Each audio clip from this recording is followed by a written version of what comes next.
Hello दोस्तों, हमारे अनमोल channel में आप सभी भक्तों का सहे दिल से स्वागत है। और आज हम आप लोगों के लिए एक ऐसा अनमोल वीडियो लाए हैं जिसमें भगवान गौतम बुद्ध ने अपने जीवन पर आधारित कुछ ऐसी बातों को बताया है जिसको सुनने के बाद आपको अपने जीवन में सुख शांति का मतलब बिल्कुल ही अच्छे से समझ में आ जाएगा। तो कृपया आपसे निवेदन है कि कृपया बुद्ध द्वारा बताए इन बातों को जरा ध्यान से समझें और अपने जीवन में सुख शांति को प्राप्त करने का लक्ष्य प्राप्त करें। और वो बातें इस प्रकार हैं कि बुद्ध कहते हैं, आप तब तक उस मार्ग पर नहीं चल सकते जब तक आप खुद वह मार्ग नहीं बन जाते। लोग सवाल पूछते हैं, मेरा मन नहीं लग रहा, मैं क्या करूं? मैं मन को शांत करना चाहता हूं, एकांत करना चाहता हूँ, मन को साधना में लगाना चाहता हूँ, पर मन कहीं लगता ही नहीं है, हमेशा भटकता रहता है। एक कहानी के जरिए हम थोड़ा इसे समझाने की कोशिश करते हैं। एक गुरु अपने शिष्यों को ध्यान साधना सिखा रहे थे। तभी एक शिष्य बोला, गुरु, मैं कुछ समझ नहीं पा रहा हूँ, क्या मैं आपसे कुछ पूछ सकता हूँ? गुरु ने कहा, हाँ पूछ सकते हो। शिष्य ने कहा, मैं पानी पीता हूँ तो मेरी प्यास बुझ जाती है, या कोई भी पानी पीता है तो उसकी प्यास बुझ जाती है, तो ये ध्यान के संबंध में क्यों नहीं होता है? जब हम आपके कहे अनुसार एक जैसा ध्यान करते हैं तो हम में से तो कोई पहले, कोई बाद में, तो कोई कभी भी ध्यान की स्थिति को प्राप्त नहीं कर पाता। ऐसा क्यों होता है? जैसे पानी से सबकी प्यास बुझ जाती है, वैसे ही ध्यान से सबके ज्ञान चक्षु खुल जाने चाहिए, पर ऐसा नहीं होता।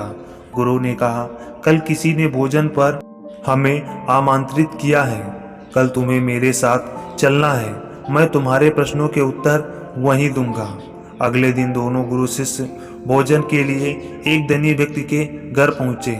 धनी व्यक्ति की पत्नी ने उन्हें भोजन पर बुलाया था। दोनों भोजन करने बैठ गए। उन्हीं के साथ उस स्त्री का पति भी भोजन करने बैठा हुआ था। उसने अपने सभी नौकरों पर चिल्लाकर कहा कि ये क्या बेकार का भोजन बना रखा है, इसमें कोई स्वाद नहीं आ रहा है। वह भोजन की थाली फेंक कर नौकर से कहता है कि जाओ दोबारा ढंग का भोजन बनाकर लाओ। धनी व्यक्ति की पत्नी ने उन दोनों गुरु शिष्य से क्षमा मांगकर उन्हें भोजन परोसने लगी। दोनों ने भोजन किया। गुरु ने अपने थाली में से 2 रोटी छोड़ दी। गुरु ने उस स्त्री से कहा कि बेटी, क्या तुम मुझे ये 2 रोटी बांध कर दे सकती हो? स्त्री ने उन रोटी को बांध कर दे दिया। उसके बाद दोनों वहां से निकल गए।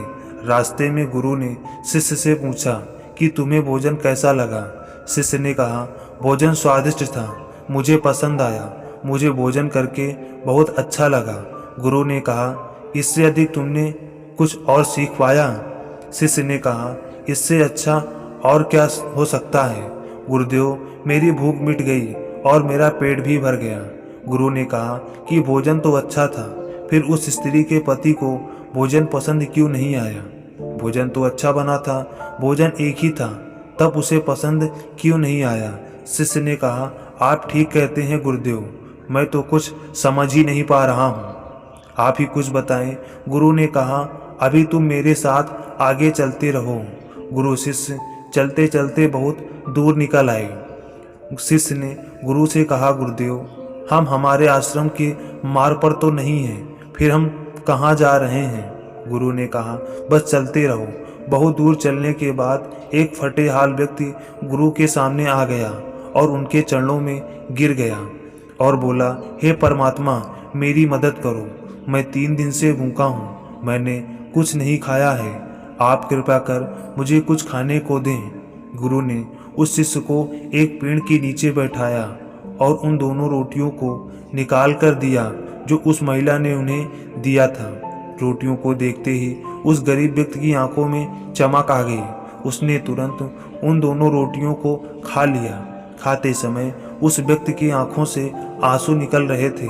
वह रो रहा था और खाता जा रहा था और हाथ से इशारे कर रहा था, जैसे वह किसी एक आदर्श शक्ति को कह रहा है कि तेरा धन्यवाद उस रोटी के लिए।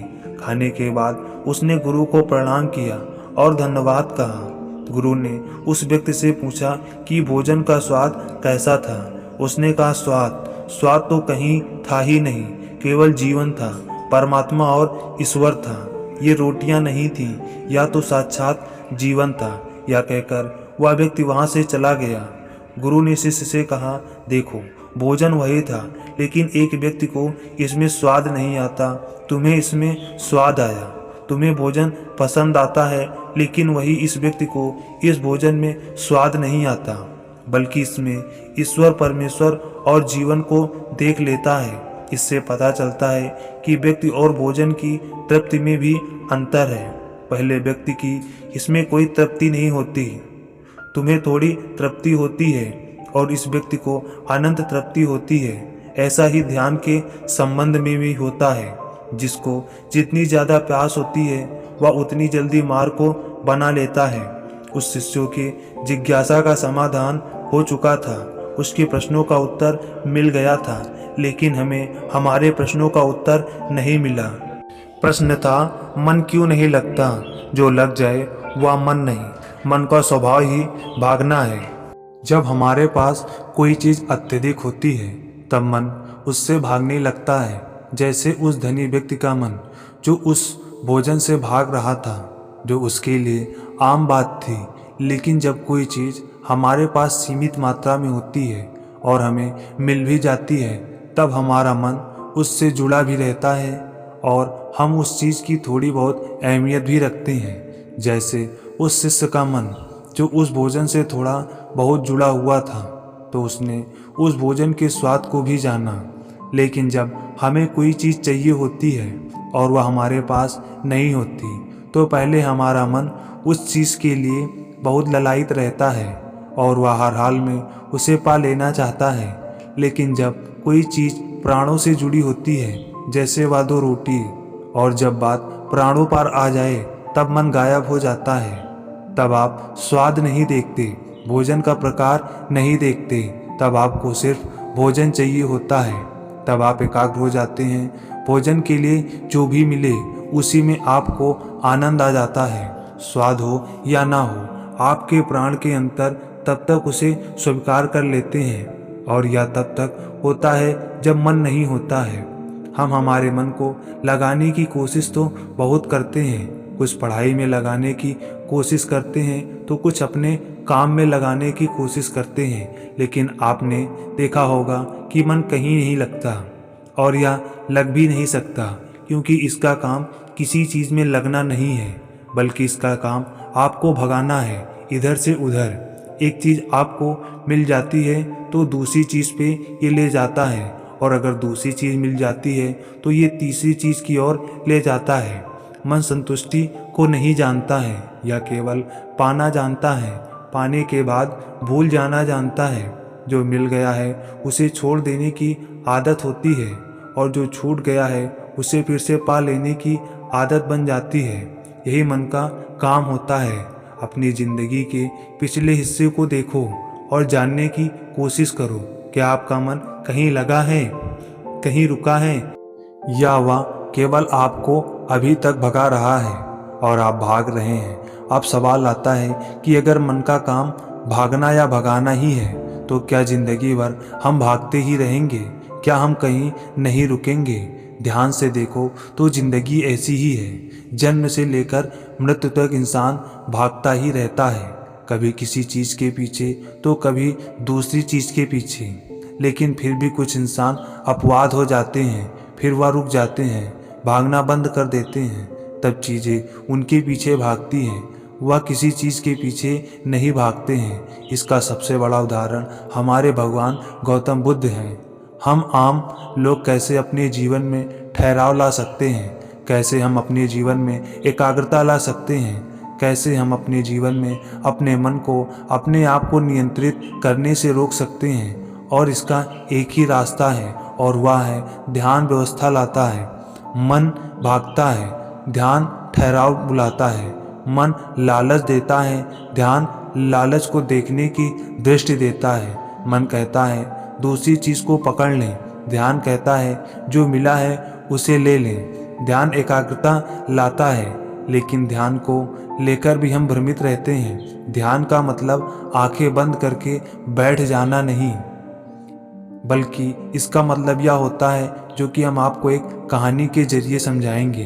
एक छोटी सी बच्ची बहुत अच्छी बांसुरी बजाती है और जब बांसुरी बजाती है तब उसके सुर में वह खो जाती है।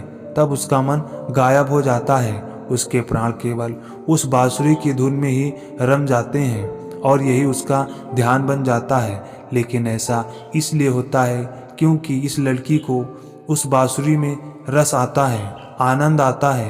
यही उसकी प्रकृति है। वह वही कर रही है जो वह हो सकती है। एक अध्यापक है, जब वह अपने छात्रों को पढ़ाता है तो उसमें खो जाता है। वह अपने प्राणों से उसे पढ़ाने का आनंद लेता है, उसमें उसकी रुचि है। यही उसकी प्रकृति है। जब वह पढ़ा रहा होता है तब उसके मन में कोई हलचल नहीं होती। वह तब ना भूतकाल की सोचता है और ना ही भविष्य काल की। वह केवल वर्तमान के क्षण में ही रहता है और यही उसका ध्यान है। जो व्यक्ति जो है अगर वही होने लगे तो उसमें स्वतः ही ध्यान घटित होने लगता है, वह एकाग्र होने लगता है। लेकिन जब व्यक्ति कुछ होने की कोशिश करता है तो उसका मन हावी होने लगता है, एकाग्रता टूट जाती है और तब हम भागते रहते हैं, सब कुछ पा लेते हैं, तब भी सोचते हैं क्या कुछ रह गया है। यह अधूरापन कहीं पूरा नहीं होता, क्योंकि जो आप हो सकते हैं, जो आपकी प्रकृति थी, वह आप नहीं हुए, बाकी सब कुछ हो गए। ऐसे ही आप हमेशा अधूरे रह जाते हैं, तब मन कहीं नहीं लगता। मन की प्रकृति लगने की नहीं है, जो लगता है वह एकाग्रता है, वह ध्यान है। और जहाँ आपको एकाग्रता मिल जाए, समझ लेना वही आपके लिए बना है, जिस पर चलकर आप संपूर्ण हो सकते हैं। जिंदगी में एक नियम बना के रखो, सीधा बोलो, सच बोलो और मुख पर बोलो। जो अपने होंगे वो समझ जाएंगे और जो नाम के होंगे वो दूर हो जाएंगे। जिसके पीछे तुम भाग रहे हो, 2 दिन तक दूर तो रहकर देखो, बात करना तो दूर, वो तुमको याद भी नहीं करेंगे। अफसोस इस बात का नहीं कि जिंदगी का तमाशा बना।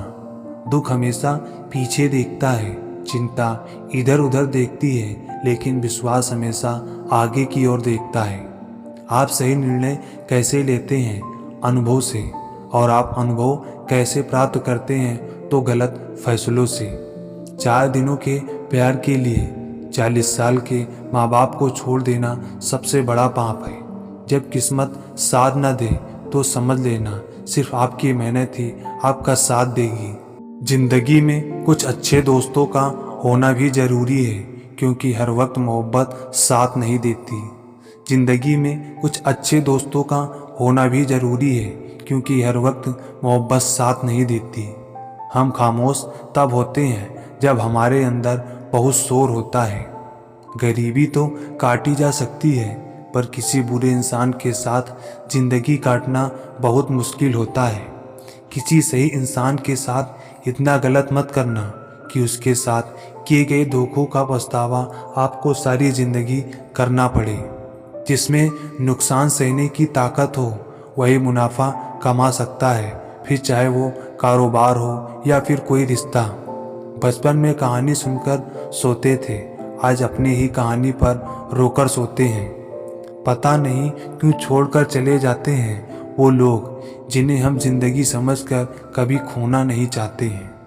जिस इंसान को सच बोलने की आदत होती है, लोग सबसे ज़्यादा गलत उसी को समझते हैं। परिवार सिर्फ साथ रहने से नहीं, बल्कि प्यार, इज्जत और परवाह करने से बनता है। जहाँ दूसरों को समझाना मुश्किल हो जाए, वहाँ खुद को ही समझ लेना बेहतर होता है। उस इंसान को कभी मत भूलना जो आपके बुरे वक्त में आपके साथ खड़ा था। किस्मत और हालात जब दोनों साथ नहीं देते तो उनकी भी सुननी पड़ती है, जिनकी हमारे सामने कोई औकात नहीं होती है। वो इंसान कभी हार नहीं सकता जो बर्दाश्त करना जानता है। जहाँ प्यार होता है वहाँ नाराज़गी होती है, नफरत नहीं। कभी किसी का दिल दुखाने वाली बात मत करना, क्योंकि वक्त बीत जाता है लेकिन बातें हमेशा याद रहती हैं। कभी किसी को औकात के ताने मत देना, क्योंकि वक्त बदलते देर नहीं लगती है। कुछ लोग ऐसे भी कमाए हैं मैंने, जब मेरे पास कुछ भी नहीं था वो तब भी मेरे साथ थे। जिंदगी में सबसे ज़्यादा खुश वही लोग रहते हैं जो अकेले रहने की कला को सीख जाते हैं। किसी को कोई फर्क नहीं पड़ता आप किन हालातों में जी रहे हो, आपको खुद ही अपने हालात को बदलने होते हैं। आप अपने आप से इतना मजबूत होने का वादा करो कि दुनिया की कोई भी चीज़ आपके मन की शांति को भंग ना कर सके। जब किसी की ज़िंदगी में आपकी जगह कोई और आ जाए तो आपका पीछे हटना ही बेहतर है। अक्सर इंसान को वही रिश्ते थका देते हैं जो उसका इकलौता सुकून होते हैं। उस इंसान के रोगों की कोई दवा नहीं जो दूसरों की तरक्की देखकर जलता है। बहुत मजबूत हो जाते हैं वो लोग जिनके पास खोने को कुछ नहीं बचता है। एक बात हमेशा याद रखना, जो सबका हो जाए वह कभी किसी एक का नहीं हो सकता। कुछ रिश्ते टूट जरूर जाते हैं मगर ख़त्म कभी नहीं होते हैं। कुछ गलतियों को माफ़ करना आपकी सबसे बड़ी गलती हो जाती है।